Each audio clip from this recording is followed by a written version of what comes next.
Well, this video's been a long time coming, huh? Okay, maybe not really, but just bear with me, alright people? Anywho, I won't bore you guys with talking about everything you already know about the Smash Ultimate DLC. I'm just gonna cut right to the chase. I believe Banjo and Kazooie have a decent shot at being part of the Smash Ultimate Fighters Pass. Now you might be wondering, who the heck is Banjo-Kazooie? Well, Banjo-Kazooie in a nutshell is a bear and bird duo where Banjo's the bear and Kazooie's the bird, made by the company Rareware, who now go by Rare Limited, whose first appearance was in Diddy Kong Racing in 1997, although at the time it was just Banjo and Kazooie wasn't a thing back then.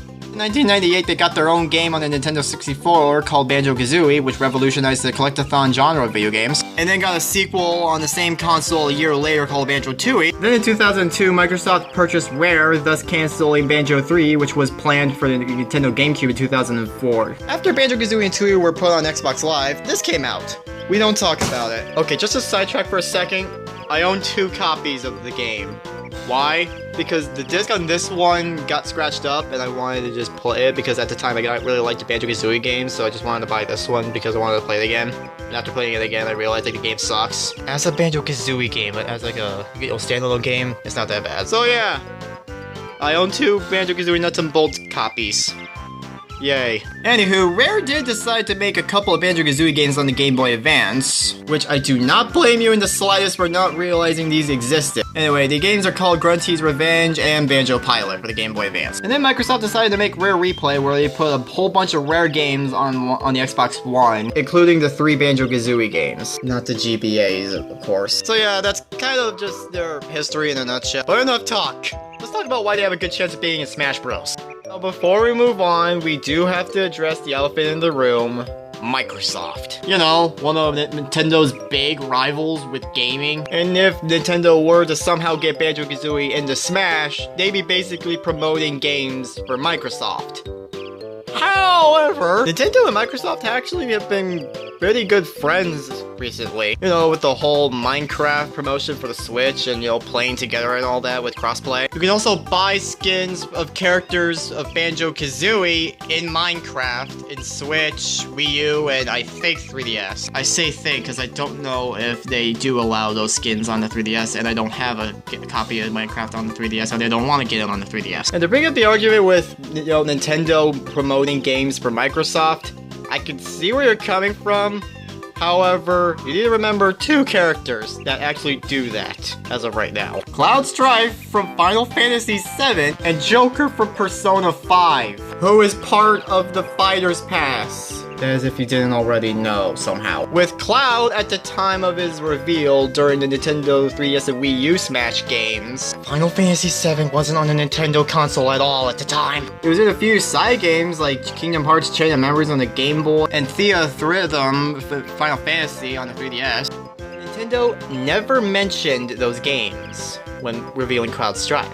It was Smash Bros. Crossover with Final Fantasy VII. And yeah, Final Fantasy VII is coming to the Switch, but you gotta remember, at the time of Wii U and 3DS, Final Fantasy VII was never on a Nintendo console. Literally the same thing could be said about Joker, where he was in a side game or 2.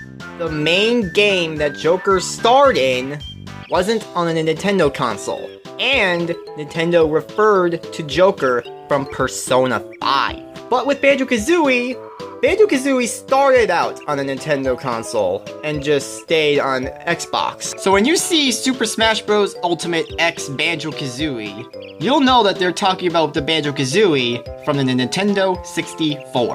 Now, another reason why people say Banjo-Kazooie won't make it into Smash's DLC is because, well, they aren't as recognizable as characters like, say, Steve from Minecraft. Now, on the one hand, I can see where they're coming from since they haven't had any games in a while, aside from Rare Replay back in 2015, where their 2 games made it in as a collaboration with their other Rare games, as well as the Bear and Bird figurehead from Sea of Thieves last year, despite it looking nothing like the 2. On the other hand, however, relevancy actually doesn't matter anymore since there are characters in Smash that are playable, despite the fact that they haven't shown up in a game in years. Examples being King K. Rool, where his last appearance was Mario Super Sluggers on the Wii. No, I'm not kidding. You can argue that he made appearances in the form of trophies in the last game of Smash, but that really doesn't count, okay? It just doesn't. And Simon and Richter Belmont, where their last Castlevania game was from 4 to 5 years ago. And Simon Belmont and Richter weren't even in that game. Or at least, I don't think they did. I haven't played the game before. If anybody out there watching this video actually played that game, please let me know in the comments if they actually did show up in that game, because I have no idea. But anyway, yeah, those 3 characters haven't shown up in a game in years, and yet still made it in as playable characters in Smash because of one thing. They were highly requested characters by the fans. Except Richter. Not a lot of people actually asked for him. And as you can guess, Banjo and Kazooie are also highly requested by the fans to be in Smash. In fact, they were highly requested since Melee. And how do I know this? Simple. During the development of Melee, Sakurai put up an official poll in Japan for character suggestions to be put in the game. It came down to which character from Rare people wanted in the game. Banjo and Kazooie got second place with 18 votes. And to answer your question, no, your eyes are not deceiving you. James Bond actually did beat out Banjo and Kazooie by a lot. You can even see Diddy Kong in the Rare Company section, and we eventually got him in Brawl. I'll leave a link down in the description below to that article in GameFAQs. But yeah, back in the Melee polls, they were pretty popular. But it wasn't just the Japan Melee poll that they were popular in. They were also popular fan requests in, you guessed it, the Super Smash Bros. For Wii U 3DS ballot. Now, we don't know the official results of that ballot, aside from Bayonetta getting #1 worldwide, although there are a few people that are saying that it's actually not the case, but whatever. But if you go and look up any of unofficial polls from other people, you can see that they're really dang popular. And in some polls, they even got #1! Basically, what I'm trying to say is, relevancy doesn't matter anymore to be getting Smash as a playable character or not, and these guys are very popular in fan polls and all that.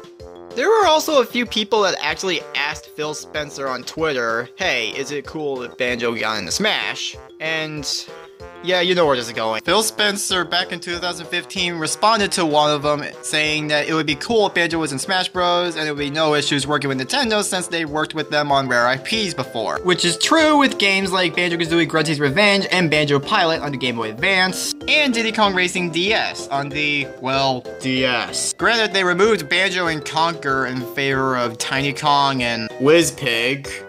Okay. But Rare did still help make the game, and that's what really matters with this discussion. So yeah, Phil is right with them working with Nintendo on rare IPs back in the day, but those were on those handheld consoles, not, you know, home consoles. But still, that it really doesn't matter if it's home console or handheld. If they worked with them before, they worked with them before. Phil also responded to another Twitter comment back in 2018, and he said, yup.